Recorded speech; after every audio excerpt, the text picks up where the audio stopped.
మధుర స్వప్నం పార్ట్ 9. పాప pics delete చేసిన తర్వాత రిషి నుంచి ఏ మెసేజ్ ఉండదు మధుకి. మధు కూడా తన పనుల్లో తాను బిజీగా ఉంటూ రిషి గురించి పట్టించుకోదు. ఇంకో వారం రోజులు గడిచిపోయాయి. ఒకరోజు ఫేస్బుక్ ఓపెన్ చేసిన మధుకి రిషి నుంచి మెసేజ్ రావడం చూసి మళ్ళీ ఏమొచ్చిందో ఈ మహానుభావుడికి అనుకుంటూ మెసేజ్ని ఓపెన్ చేసింది మధు. అది చూసిన మధుకి మళ్ళీ కోపం వచ్చింది.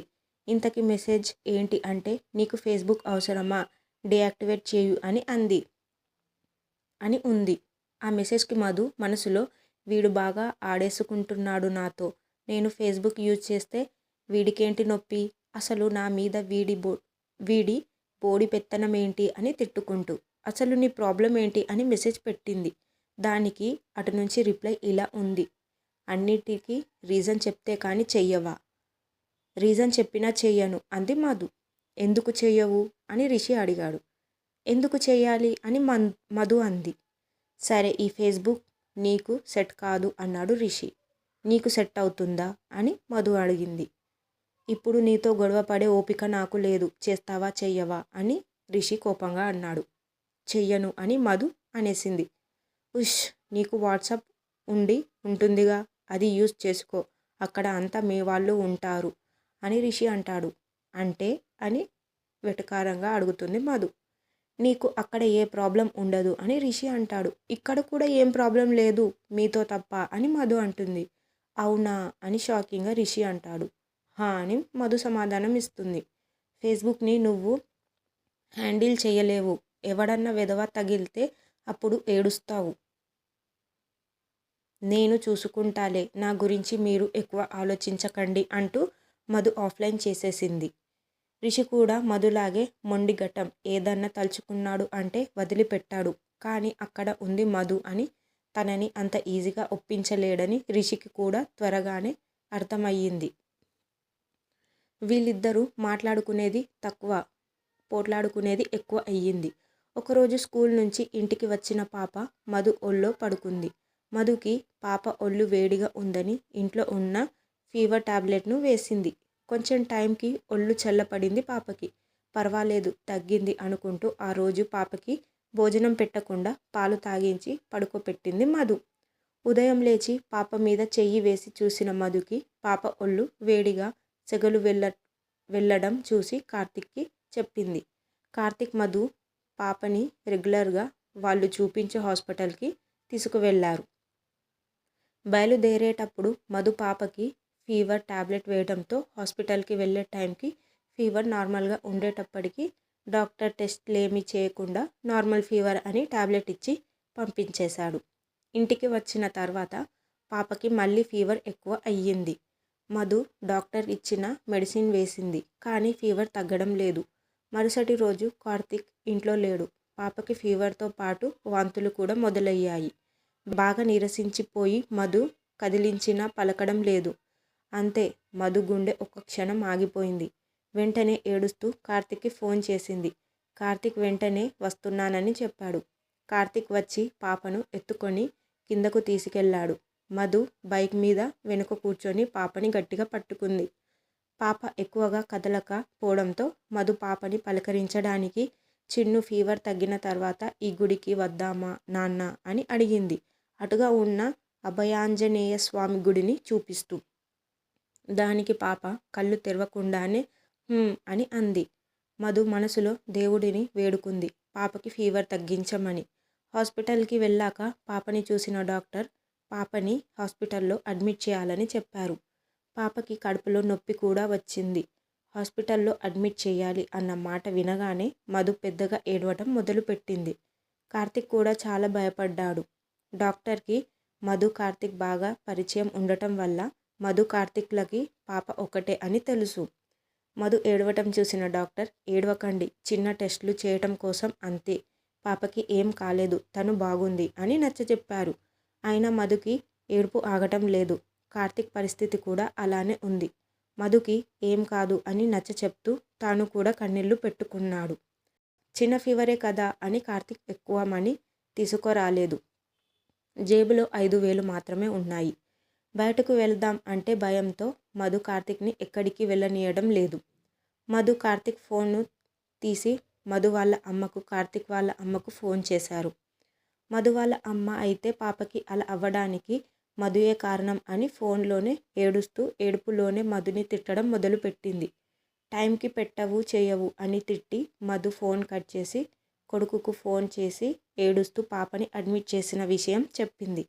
వెంటనే మధుకి తమ్ముడు ఫోన్ చేసి 4 రోజుల నుంచి ఫీవర్ వస్తే ఇంట్లో కూర్చుంటావా, అసలు నీకు మైండ్ పనిచేస్తుందా అని అక్కను అరిచి అకౌంట్లో 1 lakh వేశానని పాపని మంచి హాస్పిటల్కి తీసుకువెళ్ళమని చెప్పాడు.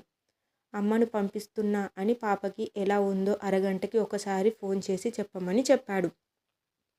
టెస్టులు అయ్యాక ఆపరేషన్ చేయాల్సి వచ్చేలా ఉంది అని, రేపు స్పెషలిస్ట్ వచ్చాక రిపోర్ట్స్ చూసి ఏ విషయం చెప్తారు అని చెప్పారు డాక్టర్. ఆ రాత్రి ఎలాగో అతి కష్టం మీద గడిచింది. మధ్యలో బంధువుల నుంచి ఫోన్లు వస్తూ ఉన్నాయి. తెల్లవారేలోపు మధు వాళ్ళ అమ్మగారు, అత్తగారు ఇద్దరు హాస్పిటల్కి చేరుకున్నారు. స్పెషలిస్టు వచ్చి రిపోర్ట్స్ చూశాక ఆపరేషన్ అక్కర్లేదు, కానీ మెడిసిన్స్ వాడాలని, పాప చాలా వీక్గా ఉంది అని చెప్పారు. పాపకి మెడిసిన్స్ ఎక్కుతూ ఉన్నాయి. మధు వాళ్ళ అమ్మ, అత్తయ్య, కార్తిక్ నిద్రపోయారు. మధుకి నిద్ర పట్టలేదు.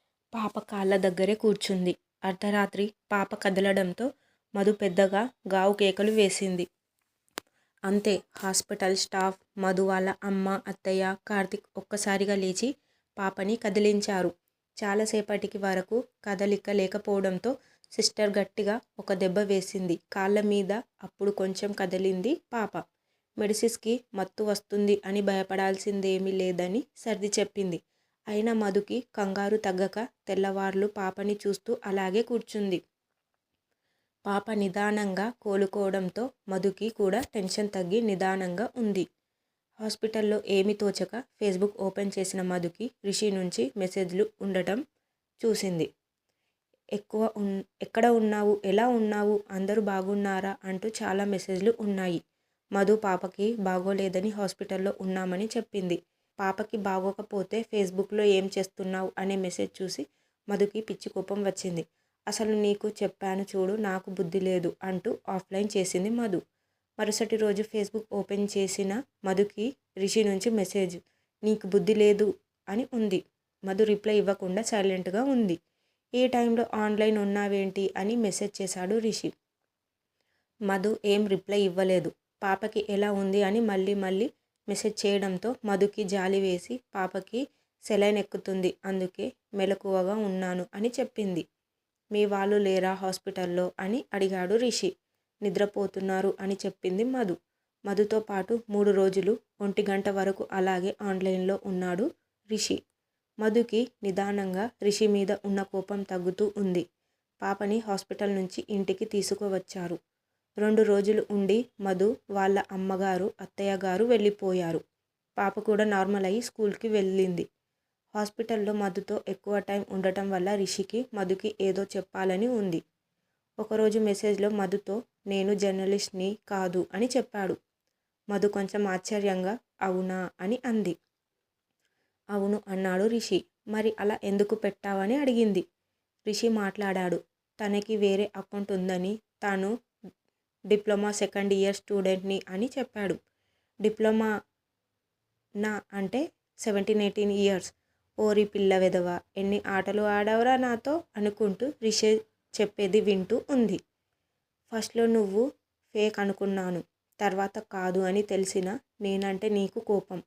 ఆ కోపంలో నేను చెప్పేది వినకుండా మళ్ళీ ఎక్కడ బ్లాక్ చేస్తావేమో అనే భయంతో చెప్పలేదు అని అన్నాడు. ఇవి అన్నీ మౌనంగా చూస్తుంది మధు. హలో ఉన్నావా అని అంటూ వచ్చిన మెసేజ్ చూసి హా ఉన్నా చెప్పు అంది మధు. నేను చెప్పడం అయిపోయింది అన్నాడు రిషి. వేరే అకౌంట్ పేరేంటి అని అడిగింది మధు. రిషి ఏ అని చెప్తాడు.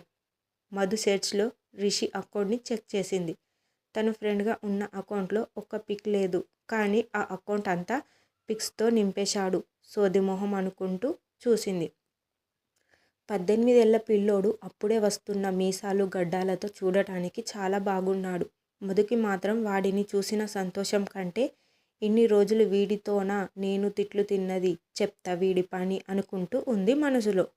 మరుసటి రోజు మధునే మెసేజ్ పెట్టింది, నమస్తే జర్నలిస్ట్ సార్ అని. దానికి రిషి చెప్పాను కదా నేను జర్నలిస్ట్ కాదు అని. సారీ అని మెసేజ్ పెట్టాడు. ఇంకా ఉంది,